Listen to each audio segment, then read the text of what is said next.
કેપેસિટરનું શ્રેણી અન્ય સમાંતર જોડાણ. કેપેસિટરનું શ્રેણી સમાંતર જોડાણ કેમ કરવું પડે? તો કેપેસિટરનો આપણે મેઇન ઉપયોગ ભણી ગયા છે કે કેપેસિટરનું મેઇન ઉપયોગ એ છે કે વિદ્યુતભારનો સંગ્રહ કરે અને જરૂર પડે ત્યારે પરિપથમાં એ વિદ્યુતભારનું ફરી પાછું પ્રસ્થાપન કરવું. તો ઘણી બધી સર્કિટમાં કેપેસિટરનો ઉપયોગ થાય છે. આપણે થોડીક મેં તમને આગળ ચર્ચા કરી હતી. તો કોઈ પણ જ્યારે આપણે સર્કિટ કે પરિપથ ડિઝાઇન કરીએ તો ત્યારે આપણને અમુક ચોક્કસ વેલ્યુનું કેપેસિટર જોઈએ. તો એ ચોક્કસ વેલ્યુનું કેપેસિટર આપણને કદાચ બની શકે કે બજારમાં અવેલેબલ ન હોય. માની લે કે આપણને 4.75 માઇક્રોફેરાડનું કેપેસિટર જોઈતું છે, તો બની શકે કે એ વેલ્યુનું કેપેસિટર બજારમાં અવેલેબલ ન હોય. તો ઘણી વખત આપણે કેપેસિટરનું શ્રેણી સમાંતર અથવા બંને, અમુક કેપેસિટરની શ્રેણીમાં અમુક કેપેસિટર સમાંતર જોડીને આપણને જે પ્રકારનું કેપેસિટર જોઈતું હોય એ કેપેસિટર આપણે બનાવવું. આપણે 11મા ધોરણની અંદર અને તમે 10મા ધોરણની અંદર અવરોધનું શ્રેણી સમાંતર જોડાણ ભણી ગયા છે. 11મા ધોરણમાં આપણે સ્પ્રિંગનું શ્રેણી સમાંતર જોડાણ, વાહકોના ઉષ્મીય અવરોધ માટેનું શ્રેણી સમાંતર જોડાણ જેવું ભણી ચૂક્યા છે. તો કેપેસિટરનું શ્રેણી જોડાણ કોને કહેવાય? તો કેપેસિટરને જે રીતના આપણે આકૃતિમાં દર્શાવ્યું છે એ રીતના આજે તમે જોઈ શકો છો એ કેપેસિટરની સંજ્ઞા છે, આપણને ખબર છે. તો આપણે 3 કેપેસિટરની બીજા સાથે શ્રેણીમાં જોડેલા છે અને એની સાથે એક બેટરી ને આપણે કેપેસિટર સાથેનું જે શ્રેણી જોડાણ છે એની સાથે શ્રેણીમાં જોડેલું છે. આ જે બેટરી જે છે એ બેટરીનું ધન, આ ઋણ છેડો છે. જ્યારે આપણે બેટરીને કેપેસિટર સાથે જોડીએ ત્યારે શું થશે? તો આ જે બેટરી જે છે, માની લે કે અહીંથી ધન વિદ્યુતભાર નીકળશે, તો આ જે પહેલું C1 કેપેસિટર છે એની એક બાજુની પ્લેટ જે છે તે ધન વિદ્યુતભારિત થશે. એ જેવી ધન વિદ્યુતભારિત થાય એટલે આ બીજી પ્લેટ જે છે એ બીજી પ્લેટ પર ઋણ વિદ્યુતભાર પ્રસ્થાપિત થશે. બીજી પ્લેટ પર ઋણ વિદ્યુતભાર પ્રસ્થાપિત થાય તો વિચાર કરીએ કે આ પ્લેટ પરથી ઋણ વિદ્યુતભાર આ બાજુ આવે, બરાબર? તો આ જે કેપ C2 ની જે બીજી પ્લેટ, જે પહેલી પ્લેટ જે છે એના પર એટલો ધન વિદ્યુતભાર પ્રસ્થાપિત થવાનો, એટલે અહીંયા ઋણ વિદ્યુતભાર પ્રસ્થાપિત થાય. અહીંયા ધન પ્રસ્થાપિત થવાનો ને અહીંયા છે તે ઋણ વિદ્યુતભાર પ્રસ્થાપિત થાય. તો આ રીતે જો આપણે જોવા જઈએ તો આ જે આપણને મળે એને કેપેસિટરનું શ્રેણી જોડાણ કહેવાય. કેપેસિટરનું શ્રેણી જોડાણ કોને કહેવાય? હવે કેમ કે આકૃતિની અંદર દર્શાવ્યા પ્રમાણે C1 કેપેસિટર એટલે પહેલા કેપેસિટરની બીજી પ્લેટ બીજા કેપેસિટરની ધન પ્લેટ સાથે, એટલે પહેલા કેપેસિટરની ઋણ પ્લેટ બીજા કેપેસિટરની ધન પ્લેટ સાથે, બીજા કેપેસિટરની ઋણ પ્લેટ ત્રીજા કેપેસિટરની ધન પ્લેટ સાથે, સો ઓન. એટલે કે આ રીતના જેટલા બી કેપેસિટર હોય એને જો આ રીતના જોડવામાં આવે તો એમ કહી શકાય કે આવા પ્રકારના જોડાણને શું કહેવાય? તો એમ કહી શકાય કે એ જે છે આ કેપેસિટરનું શ્રેણી જોડાણ કહેવાય. માની લો કે કેપેસિટરની જગ્યા પર અહીંયા પાણીની ટાંકી મૂકેલી છે, નાના નાના ડ્રમ જેવા છે. ધારો આ મેઇન બેટરી જે છે એની જગ્યા પર આપણે ધારો કે પાણીનું કોઈ ટેન્કર કે અથવા પાણી સપ્લાય છે, તો જેવો પાણીથી આપણે ફ્લો કરીએ તો બધી જે આપણો ટેન્ક જે છે બધી ટેન્કની અંદર એક સરખું પાણી ભરાશે. તો અહીંયા જ્યારે બેટરી શું કરશે? તો બેટરી કેપેસિટરને વિદ્યુત ભારિત કરશે. જ્યારે આપણે શરૂઆતમાં અહીંયા બેટરી જોડે તો આપણને અહીંયા જો એમીટર કે એવું કંઈ જોડેલું હોય તો અહીંથી આપણને પ્રવાહ જતો અથવા પ્રવાહ મળે તો આપણે પરિપથમાં પ્રવાહ દર્શાવો. પણ જ્યારે એક વખત બધા કેપેસિટર જેટલા બી ચાર્જ થવાના હતા એ બધા કેપેસિટર એટલા ચાર્જ થઈ જાય, સંપૂર્ણ ફૂલ ચાર્જ, એની કેપેસિટી જેટલો તેટલા ચાર્જ થઈ જાય પછી બેટરી એમ કે વિદ્યુતભારનું વહન થતું નથી. ને જો વિદ્યુતભારનું વહન ન થાય તો પરિપથમાં પ્રવાહ જે છે તે અટકી જાય. સાદામાં સાદી રીતે હું તમને બતાવું. ધારો કે આપણે ઉદાહરણ તરીકે અહીંયા આપણી પાસે એક મોટું ડ્રમ જેવું છે જેમાં પાણી ભરેલું છે. અહીંયા નીચે બીજું ડ્રમ ભરી મૂકીએ આપણે. ધારો કે આ ડ્રમમાંથી આના ઉપર પાણી અહીંયા આપણે નાખીએ, જવા દઈએ. આ ડ્રમ ઉપરથી બંધ છે. તો જ્યારે આ પાણી સ્ટાર્ટ કરીએ એટલે પાણી જે છે આ ડ્રમમાં આવવા માંડવાનું, એટલે આ જગ્યા ઉપર આપણે પાણીનો પ્રવાહ છે. જ્યારે આ ભરાતું જશે, જ્યારે આ સંપૂર્ણ ભરાઈ જાય પછી આ પાણીનો પ્રવાહ અટકી જાય, સ્ટેડી થઈ જાય. તો અહીંયા જેમ કહેવાય કેપેસિટર જે છે આપણે એમ કહેવાય એની સ્ટેડી જોડાણમાં છે, હવે સ્થાયી અવસ્થામાં છે. તો તેવા સંજોગોમાં આપણે એમ કહી શકાય કે આ કેપેસિટરનું જો શ્રેણી જોડાણ હોય તો કેપેસિટરના શ્રેણી જોડાણ માટે એક વાત નક્કી છે કે બધા જ કેપેસિટર ઉપર એક સરખો વિદ્યુતભાર જે છે તે પ્રસ્થાપિત થશે. બધા જ કેપેસિટર ઉપર એક સરખો વિદ્યુતભાર શું થાય? પ્રસ્થાપિત થાય. જો શ્રેણી જોડાણમાં હોય કેપેસિટર તો હંમેશા વિદ્યુતભાર જે છે એ એક સરખો પ્રસ્થાપિત થશે દરેક કેપેસિટર ઉપર. ક્યુ આપણે માની લઈએ ક્યુ છે. હવે આપણે એવું ભણી ચૂક્યા છે કે ભાઈ કેપેસિટર માટે અથવા કેપેસિટન્સનું જે સૂત્ર છે C બરાબર Q/V. તો અહીંયા આપણે એમ કહી શકીએ કે જો C બધાના જુદા જુદા છે, આ બધાની કેપેસિટન્સ જુદું જુદું લીધેલું છે, સરખા બી હોઈ શકે પણ અત્યારે આપણે જુદા જુદા લીધેલા છે.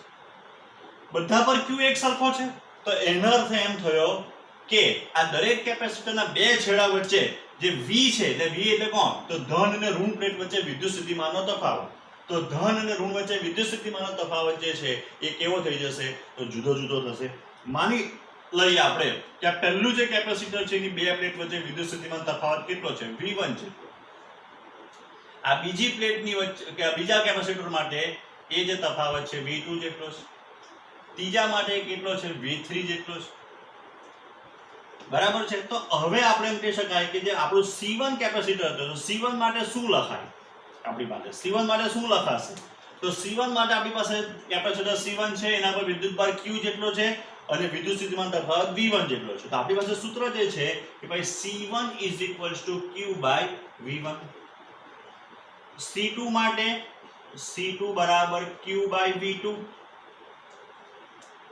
C3 માટે તો C3 માટે આપણે લખી શકાય કે C3 બરાબર Q/V3. જેની જેની જરૂર પડે તેવી રીતે આપણે સૂત્રને કરતા બનાવીશું. હવે વિચાર કરીએ કે આ બે છેડા વચ્ચે વિદ્યુત સ્થિતિમાનનો તફાવત કેટલો છે? તો અહીંયા તમારો જે છે વિદ્યુત સ્થિતિમાનનો તફાવત આ તો અહીંયા એટલો જ થવાનો, જેટલો અહીંયા આવે એટલો, કારણ કે અહીંયા બીજે વચ્ચે કોઈ વાહક નથી. એટલે આ બે બિંદુ વચ્ચેનો, ધારો કે હું આ બિંદુને A નામ આપું, આ બિંદુને B નામ આપું, આ ધારો કે Y છે ને આ X છે, તો X અને A અને B અને Y નું સ્થિતિમાન એક સરખું થાય. બરાબર છે. સાદામાં સાદી વાત કરીએ તો આ બે વચ્ચે વિદ્યુત સ્થિતિમાન તફાવત, આ વિદ્યુત સ્થિતિમાન તફાવત એક સરખો. તો આપણે અહીં લખી શકાય કે અહીં V બરાબર V1 + V2 + V3. કારણ કે વિદ્યુત સ્થિતિમાન અદિશ ભૌતિક રાશિ એટલે આ ત્રણના વિદ્યુત સ્થિતિમાનનો તફાવતનો સરવાળો આવે કુલ વિદ્યુત સ્થિતિમાન થવું જોઈએ. તો અહીંયાથી જો V1 ને કરતા બનાવું તો V1 બરાબર થવાનું Q/C1. હું અહીંથી V2 ને કરતા બનાવું તો Q/C3 થવાનું. જો અહીંથી હું અહીંથી V3 ને કરતા બનાવું તો V3 થવાનું Q/C3.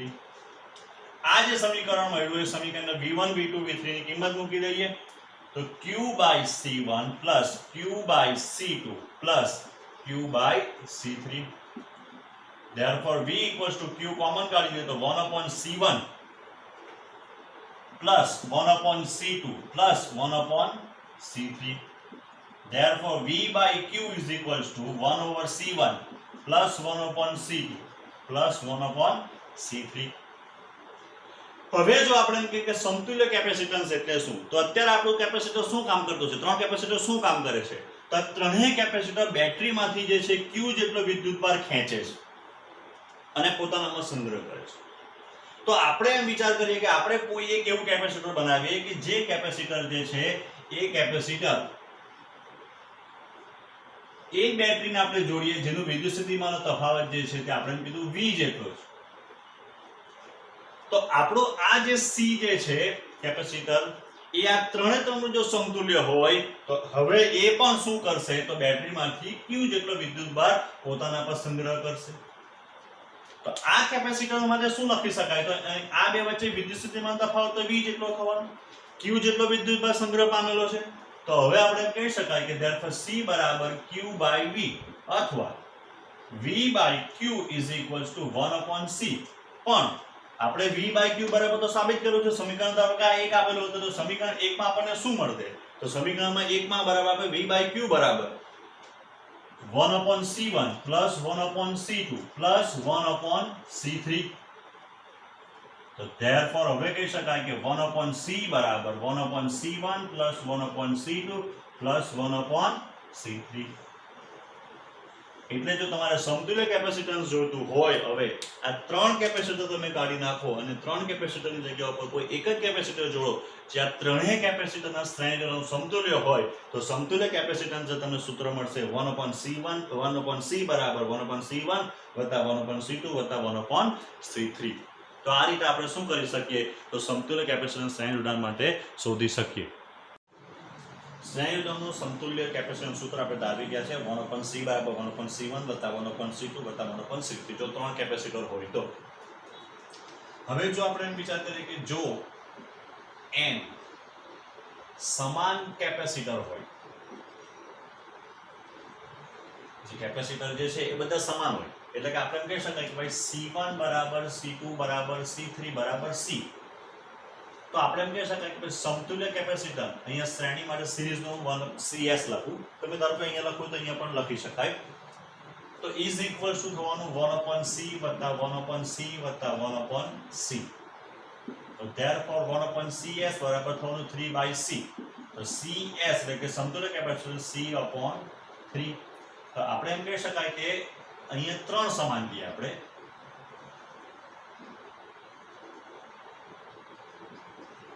અહીંયા આપણે કે n સમાન હોય, તો n સમાન માટે શું થઈ જવાનું, તો CS = C/n. એટલે કે જો આપણે એમ કે n સમાન કેપેસિટરને શ્રેણીમાં જોડવામાં આવે તો સમતુલ્ય કેપેસિટન્સ n માં ભાગવું, એટલે કે કેપેસિટન્સ ઘટે. એટલે જ્યારે સમતુલ્ય કેપેસિટન્સ આપણને જે જોઈતું હોય એના કરતાં નાનું વેલ્યુ જોઈતું હોય તો ત્યારે શ્રેણી જોડાણ કરવું પડે. આના ઉપરથી બી આપણે એમ કહી શકાય કે જે સમતુલ્ય કેપેસિટન્સ જે આપણને મળે એ સમતુલ્ય કેપેસિટન્સ જે છે એ કોઈ પણ ઘટક કેપેસિટન્સ એટલે C1 C2 C3 ના ઘટક કેપેસિટન્સ થાય એના કરતાં પણ ઓછું મળે. અહીંયા જો અવરોધ આપણે એમ કે કેપેસિટર જો શ્રેણીમાં જોડેલું હોય તો વિદ્યુતભાર એક સરખો સંગ્રહ પામે, પણ એ જરૂરી નથી કે વિદ્યુતભાર એક સરખો સંગ્રહ પામે એટલે કેપેસિટર શ્રેણીમાં જોડેલું હોય. પણ જો શ્રેણીમાં જોડેલું હોય તો વિદ્યુતભાર જે છે તે એક સરખો સંગ્રહ પામે. જો આપણે માની લે કે n આપણે વાત કરી કે લખી અહીંયા સમતુલ્ય કેપેસિટન્સ નાનામાં નાના કેપેસિટન્સ કરતા પણ નાનું હોય છે, બરાબર. અને છેલ્લી વાત આપણે લખી દે કે જો માત્ર આપણે વિચાર કરીએ કે જો બે જ કેપેસિટર હોય તો બે જ કેપેસિટર માટે 1/CS = 1/C1 વત્તા 1/C2. તો લસા લઈ લઈએ તો C અથવા 1/CS = C2 + C1 * C1 * C. તો therefore CS બરાબર C1 * C2 ના છેદમાં C1 + C. આ બે કેપેસિટર માટે થોડું ઉપયોગી સૂત્ર છે. તો આપણે એમ કહી શકાય કે કેપેસિટરનું શ્રેણી જોડાણમાં આપણે આટલી બાબતો યાદ રાખવાની છે.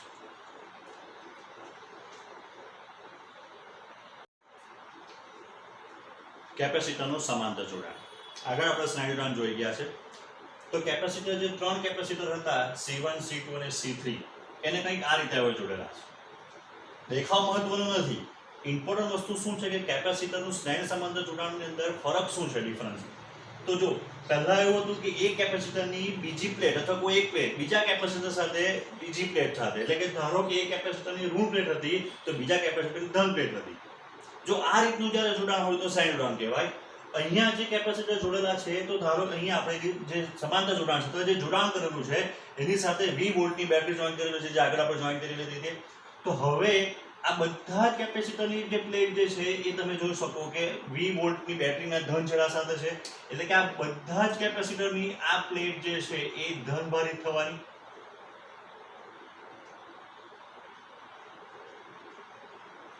એટલે બધા કેપેસિટરની ધન પ્લેટ એક સાથે જોડેલી છે અને આ બધી પ્લેટ જે છે આ બધી પ્લેટ ક્યાં છે તો કે બેટરીના ઋણ છેડા સાથે, એટલે બધી જે છે એ ઋણ વિદ્યુત ભારિત થવાની.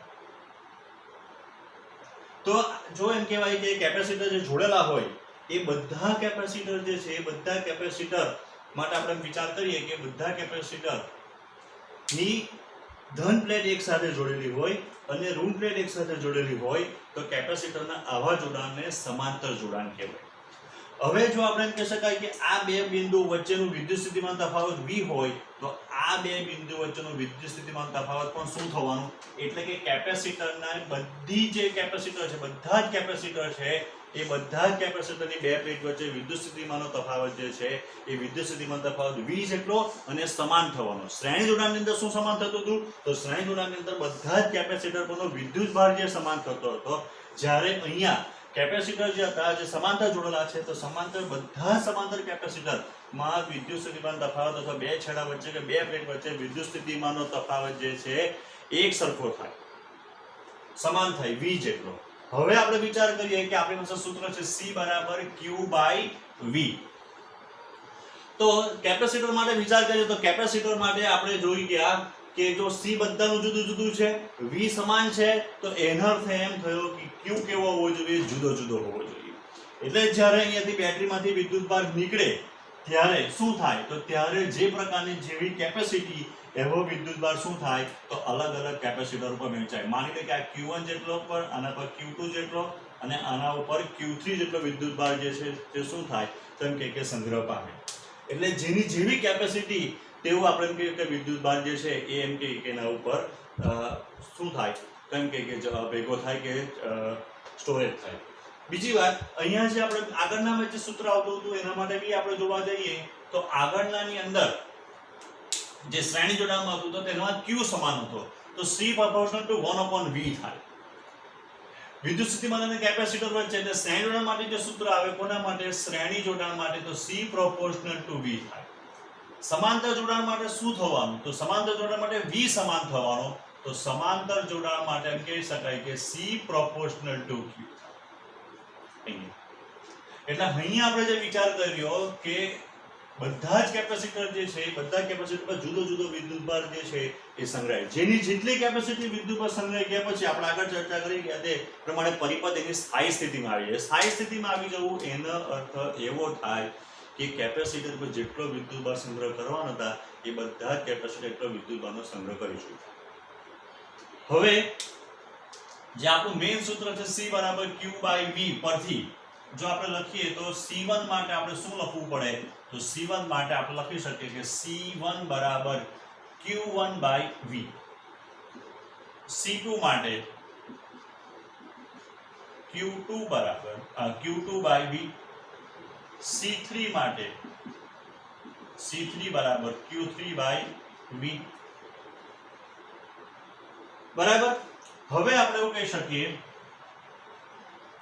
કે અહીંયાથી જે Q જેટલો વિદ્યુતભાર નીકળતો હતો એ Q જેટલો વિદ્યુતભાર Q1, Q2, Q3 માં વહેંચાઈ જતો હતો અથવા વહેંચાઈ જાય છે. તો આ બિંદુ આગળથી આપણે વિચાર કર્યો તો આ Q વિદ્યુતભાર ત્રણ વિદ્યુતભારમાં વહેંચાતો છે. એટલે આપણે એવું લખી શકાય કે ભાઈ વિદ્યુતભારના સંરક્ષણના નિયમ પ્રમાણે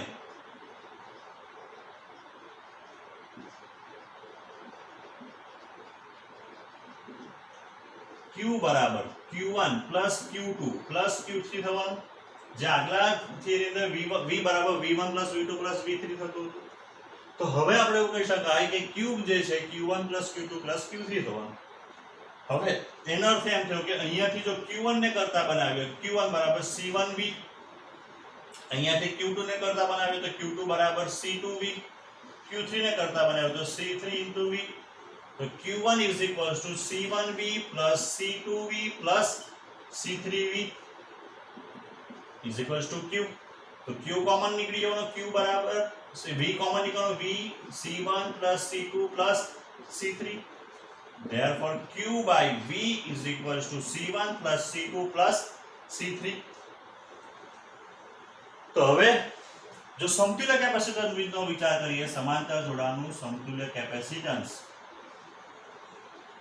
આ Cp લખીએ, P for parallel, અને એને એ બેટરી સાથે આપણે જો જોડીએ કે જેનું વિદ્યુત સ્થિતિમાન તફાવત V છે, તો આ ત્રણ કેપેસિટરનું સમાંતર જોડાણ શું કરતું હતું, બેટરીમાંથી Q જેટલો વિદ્યુતભાર બહાર કાઢતું હતું. તો આ બી જો Q જેટલો વિદ્યુતભાર બહાર કાઢે તો આ લોકો માટે લખી શકાય કે Cp બરાબર Q/V.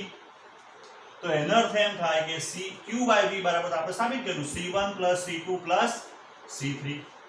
એટલે કેપેસિટરના શ્રેણી સમાંતર જોડાણ માટેનું જે સૂત્ર આવે એ ઘટક કેપેસિટર જે છે ઘટક કેપેસિટરના બધા કેપેસિટરનું શું થાય તો સીધો સરવાળો. હવે તમને કદાચ ખ્યાલ આવી ગયો હશે કે આપણે અવરોધનું જે શ્રેણી સમાંતર જોડાણ ભણી ગયા તેના કરતાં ઊંધું છે. અવરોધની અંદર સમાંતરની અંદર જે 1/1 વાળું સૂત્ર આવતું હતું ને શ્રેણીમાં સરવાળો થતો હતો, કેપેસિટરમાં સમાંતરની અંદર જે છે તે સીધો સરવાળો થાય ને શ્રેણીમાં 1/1 વાળું સૂત્ર આવે.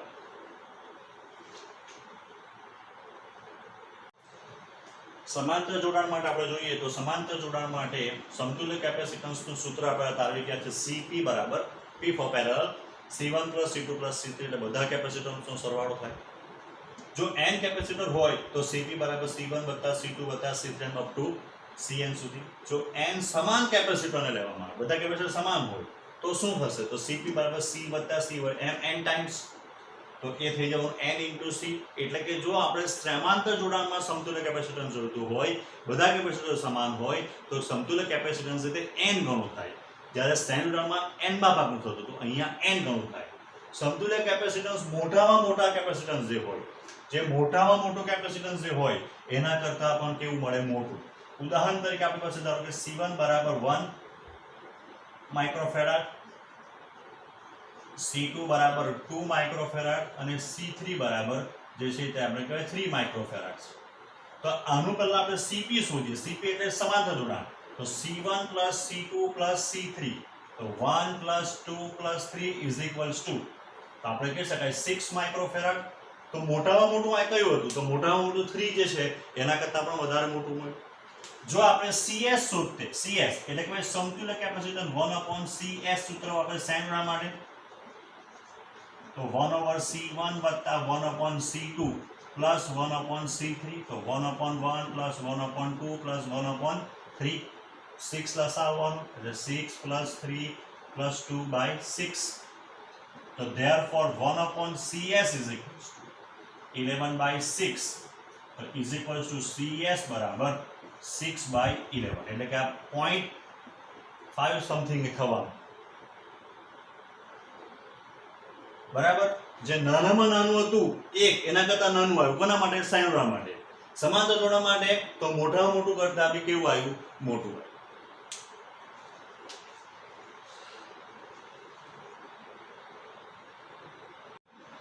હવે શ્રેણી સમાંતર જોડાણને એક તફાવતના સ્વરૂપમાં આપણે જોઈએ તો વચ્ચેના ભાગમાં મુદ્દા લખેલા છે કે કયા કયા મુદ્દામાં આપણે એનું તફાવત લખવાના છે. ઓલરેડી બધા મુદ્દાની આપણે ચર્ચા કરી ચૂક્યા છે. તો પહેલો મુદ્દો પરિબંધ વત્તા વ્યાખ્યા. બંનેના પરિબંધ જે આપણે અત્યારે દોરવાના, વ્યાખ્યા લખવાની. ભાઈ આકૃતિમાં દર્શાવ્યા પ્રમાણે એક કેપેસિટરની ઋણ પ્લેટ બીજા કેપેસિટરની ધન પ્લેટ, બીજા કેપેસિટરની ઋણ પ્લેટ ત્રીજા કેપેસિટરના ધન પ્લેટ સાથે આમ જ્યારે જોડવામાં આવે ઘણા બધા કેપેસિટરોને અથવા એકથી વધુ કેપેસિટરોને તો આવા જોડાણને શ્રેણી જોડાણ કહેવાય.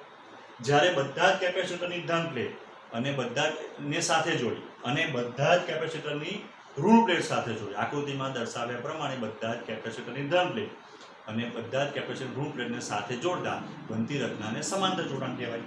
સમતુલ્ય કેપેસિટન્સનું સૂત્ર તો 1/CS બરાબર 1/C1 + 1/C2 + 1/C3. અહીંયા થવાનું CP બરાબર C1 + C2 + C3. n સમાન કેપેસિટર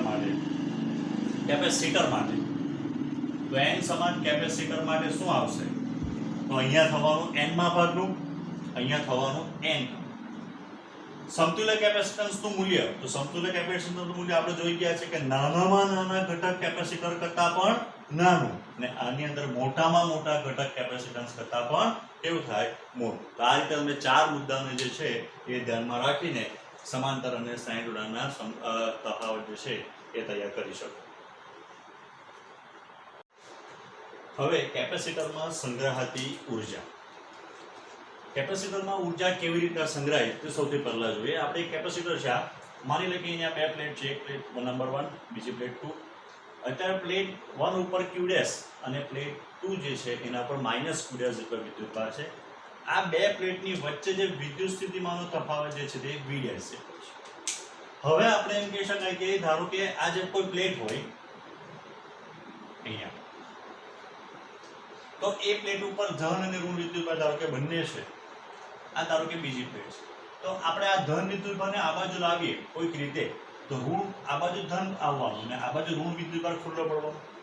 એટલે કે આપણે એવું કરવા માંગતા છે કે કેપેસિટરની એક નંબરની પ્લેટ છે ધન પ્લેટ, એના ઉપર ધન વિદ્યુતભાર વધારવા માંગતા છે, તો ઓટોમેટિક અહીંયા જે છે તે ઋણ વિદ્યુતભાર વધતો જશે. હવે અહીંયાથી આપણે માની લઈએ કે dq જેટલો વિદ્યુતભાર આ બાજુ લાવવાનો પ્રયત્ન કરીએ તો અહીંયા માઇનસ dq જેટલો વિદ્યુતભાર થશે, dq ડેશ એટલે આપણે એમ કહીશું અહીંયા. તો હવે એ લાવવા માટે કેમ કાર્ય કરવું પડે? તો અહીંયા તમે જો કે પ્લેટ નંબર 2 જે છે એ ઋણ પ્લેટ અને પ્લેટ નંબર 1 જે છે તે ધન પ્લેટ. કેપેસિટરમાં ધારો કે એમ વિચારવામાં આવે કે બે પ્લેટ વચ્ચે વિદ્યુત સ્થિતિમાન તફાવત v છે, તો એમ માનવામાં આવે કાં તો આના પર 0 છે, આના પર v છે. ધારો કે આના પર v1 છે અને આના પર ધારો કે v2, તો v2 ગ્રેટર ધેન v1 અને v2 minus v1 equals to v. એટલે કે કેપેસિટરની ધન પ્લેટ ઉપર હંમેશા વિદ્યુત સ્થિતિમાન જે છે એ હંમેશા વધારે જ લેવામાં આવે. એટલે આપણે ઓછા સ્થિતિમાનથી વધારે સ્થિતિમાન તરફ જતા છે. જેવી રીતના આપણે નીચેથી ઉપર જવું હોય તો કાર્ય કરવું પડે અને એ કાર્ય ઉર્જા રૂપે સંગ્રહાય, તો અહીંયા પણ એવું છે કે અહીંયા ઋણ પ્લેટ જે છે તે ઓછા સ્થિતિમાને છે, ત્યાંથી આપણે એને પર વિદ્યુતભારને વધારે સ્થિતિમાન પર લઈ જવાના છે. અંતિમ આપણે છેલ્લે શું કરવાના છે કે આના ઉપર પ્લસ ક્યુ અને આના ઉપર માઇનસ ક્યુ, કેપેસિટરની પ્લેટ ઉપર આપણે ક્યુ જેટલો વિદ્યુતભાર પ્રસ્થાપિત કરવાનો છે. તો સૌથી પહેલા આપણે શરૂઆત કરીએ તો આપણે કહીએ ભાઈ dq ડેશ જેટલો વિદ્યુતભાર ને લઈ જવા માટે કરવું પડતું કાર્ય. તે કરવું પડતું કાર્ય આપણને કેટલું મળે? તે કરવું પડતું કાર્ય dw અથવા dw dash is equals two v dash into dq dash. અરે ક્યાંથી આવી ગયા સૂત્ર? યાદ કરો. તો આપણે ભણી જોયા છે કે v બરાબર w ના છેદમાં q. વિદ્યુત સ્થિતિમાન એટલે અનંત અંતરે એકમ દરમિયાન આવવા માટે કરવું પડતું કાર્ય. એટલે કે v બરાબર w બાય q હતું તો w બરાબર q ઇન્ટુ v થઈ ગયું. વિદ્યુતભાર કેટલો લઈ જવો છે? dq ડેશ જેટલો. આ બે પ્લેટ વચ્ચે વિદ્યુત સ્થિતિમાન તફાવત આપણે કેટલો ધારવાનો છે? v ડેશ જેટલો. પણ હવે આપણે એમ કહી શકાય કે ભાઈ કેપેસિટર ની પ્લેટ પર q જેટલો વિદ્યુતભાર પ્રસ્થાપિત કરવું પડતું કુલ કાર્ય, તો એ જ કાર્ય કેપેસિટરમાં ઉર્જા રૂપે સંગ્રહાશે. તો ઇન્ટિગ્રેશન આપણે કરી શકીએ 0 ટુ q. માની કે પહેલા 0 જેટલો વિદ્યુતભાર હતો અને પછી હવે આપણે કેટલો વિદ્યુતભાર સંગ્રહ કરવાના? q જેટલો. તો w ડેશ, therefore w બરાબર u બરાબર તો 0 ટુ q, w ડેશ બરાબર v dash q dash dq dash, u બરાબર integration 0 to q. v dash બરાબર, તો v ડેશ બરાબર શું આવશે? તો v એટલે આપણે એમ કહી શકાય કે કેપેસિટર ને વિદ્યુતભાર ત્રણ વચ્ચેનો સંબંધ આપણે વિચાર કરીએ તો આપણી પાસે સૂત્ર છે c બરાબર q બાય v. તો v ડેશ બરાબર શું થવાનું? તો v dash is equals to q dash ના છેદમાં c into dq dash. u બરાબર 1/c જે અચળ, integration 0 to q, q dash into dq dash. u is equals to 1/c, q dash અહીંયા થઈ જવાનો, q ડેશ નો સ્ક્વેર છેદમાં 2, 0 to q. તો therefore u બરાબર 1/2 c, 1/2 into c. અહીંયા થઈ જવાનું q સ્ક્વેર માઇનસ 0 નો સ્ક્વેર.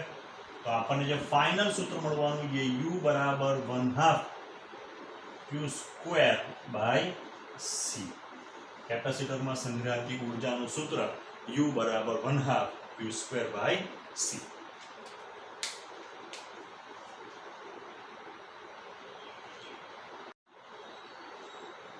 હવે આપણે આ સૂત્ર તારવી ગયા છે કેપેસિટરમાં સંગ્રહાતી વિદ્યુત સ્થિતિ ઉર્જા, તો 1/2 q સ્ક્વેર બાય c. આપણે એવું ભણી આપણને ખબર છે c બરાબર q બાય v. તો therefore q is equals to cv. therefore u બરાબર 1/2 c square v square by c. therefore u બરાબર સૂત્ર મળશે 1/2 cv સ્ક્વેર, 1/2 cv સ્ક્વેર. આ કેપેસિટરમાં સંગ્રહાતી ઉર્જાનું સૂત્ર છે. આ પણ સૂત્ર છે પણ આની અંદર વિદ્યુતભાર અને કેપેસિટર છે, આમાં કેપેસિટર અને વિદ્યુત સ્થિતિમાનનો તફાવત છે. ત્રીજું સૂત્ર આપણે તારવીએ તો U બરાબર 1/2 CV².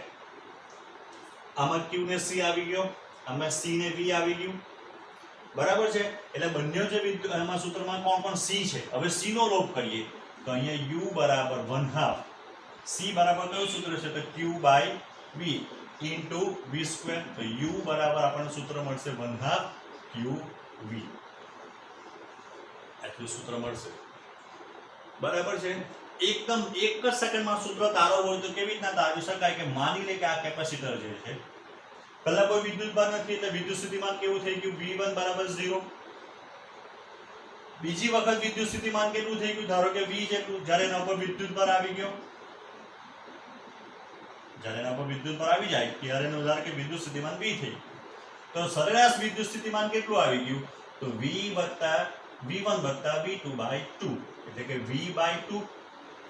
હવે જેટલું કાર્ય કરો એટલું સ્થિતિ ઉર્જા સંગ્રહ થાય ને કાર્ય બરાબર વિદ્યુતભાર ઇન્ટુ વિદ્યુત સ્થિતિમાનનો તફાવત. તો વિદ્યુતભાર કેટલો છે Q જેટલો, વિદ્યુત સ્થિતિમાન કેટલું છે V/2 એટલે 1/2 QV મળી જાય, જે અહીંયા બી મળતું આપણને. તો આ રીતે આપણે ત્રણ સૂત્રો જે છે કેપેસિટરમાં સંગ્રહાતી ઉર્જાના ત્રણ સૂત્રો તારવ્યા. એમાં 1/2 CV² જે છે એ ઘણી વખત ઉપયોગી બને છે.